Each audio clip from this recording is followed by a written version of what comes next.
Hey guys, Cameron Ekstrom here with Klein Real Estate.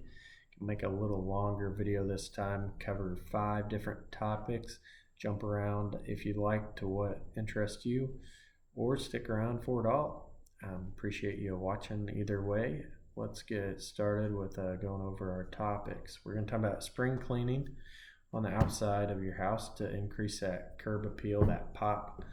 Also, next we're going to talk about 2 different types of escrow accounts, brokerage escrow account and then a mortgage escrow account. Thirdly, we'll talk about the normal cost of selling a home on the seller side. Fourthly, we'll talk about what the MLS is. And then number 5 is why you should use a local lender. Okay, so number 1, we're going on with spring cleaning. It's getting warmer outside, grass is getting longer, you're going to need to do some cleaning. May think about selling, maybe not. Either way, spring cleaning is a great idea to really increase that curb appeal, make your house stand out on the block. Some spring cleaning ideas would be new flowers and new mulch. If you have landscaping or flower boxes, new mulch always makes things pop. Along with that, weed out any weeds that are there, and then throw some preen to prevent future weeds as well. While you're out there, you might as well power wash any dirt off the siding or off your gutters and clean those gutters out. Over the winter it gets tree branches, leaves, anything that could be going up that way, clean them out. If you didn't do it in the fall, you might as well do it now also. If you got any trees that are hanging over the edge of your house, hanging over power lines, not only does it help make it look better, but safety wise, you don't want branches falling on your house or on power lines. That basically covers spring cleaning, but if you are looking to make a move, this will really increase that curb appeal and that first look. First impressions are the most important thing when selling a house. Secondly, here, let's talk about the 2 escrow accounts that I mentioned at the beginning. That is a brokerage account, which is essentially, it is the escrow account that we have at our office where we collect earnest money checks, essentially a down payment or a good faith check that people will put down. I've heard it put that it puts a little bite with your offer, puts some teeth into it instead of just blowing smoke. But it just shows the seller that you're serious, and all those checks get held in an escrow account. Now it will stay in that escrow account until closing, or if the deal falls apart, it will be determined where it goes from there. But in the best case scenario, it will be credited towards your purchase price, count as your part of your down payment, and that's when it will leave our escrow account and go to the title company. Another escrow account is when you have your loan and you make your monthly payments.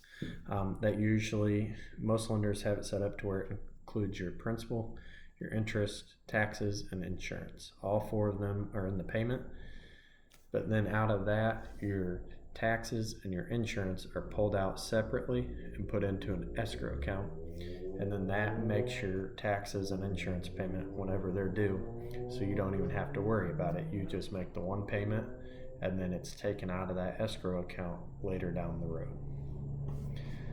Now, thirdly, let's move on to the normal cost of selling a house. Now, for the seller side, this will be different than the buyer side. For many of you that haven't sold a house, you may not know, but usually the seller side has the commission and some title fees. Those title fees and title insurance are usually on the seller side, and the commission as well, unless otherwise negotiated.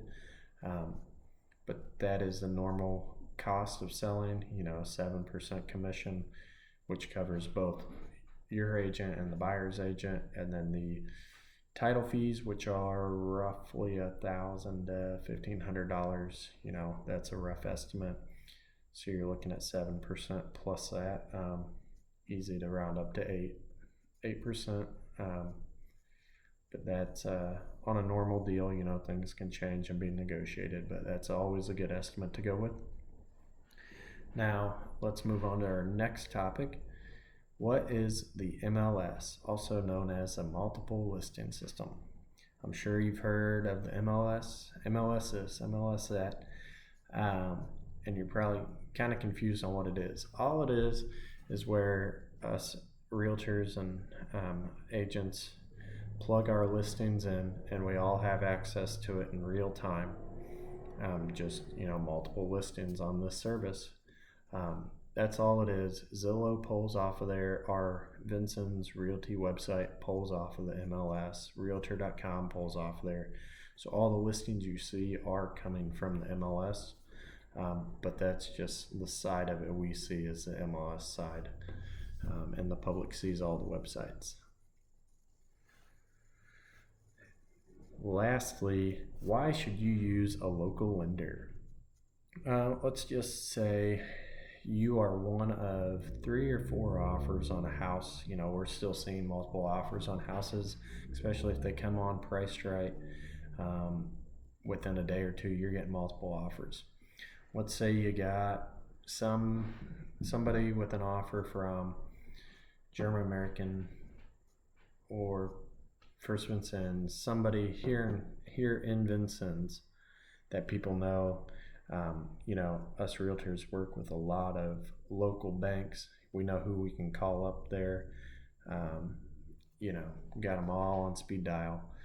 Whereas if I get an offer from Chase Bank, I may not know who I'm talking to. So it is very important, if you want to make your offer stand out, to use a local lender. That way, we are more likely to lean that way